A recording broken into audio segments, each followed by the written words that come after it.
तर आज आहे आपल्या चॅलेंजचा डे 4. मम्मीनं सकाळ सकाळच मला पैसे देऊन दुकानातून सामान आणायला लावलेलं. तर दुकानातून सामान आणलं आणि मम्मीने लगेचच नाश्ता दिला, भात वगैरे परतला.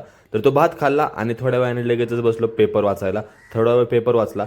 पेपर वाचल्यानंतर किचनमधून काहीतरी आवाज यायला लागला. तर मग बघितलं तर मम्मी खिचडी बनवत होती, कारण आज होता पप्पांचा उपवास.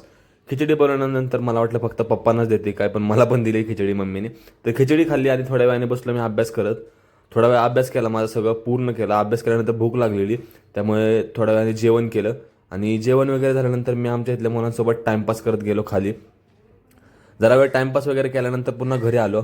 मम्मीने काजू बदाम खायला दिले, तर काजू बदाम वगैरे खाल्ले आणि थोड्या वेळाने लगेच दूध गरम केलं.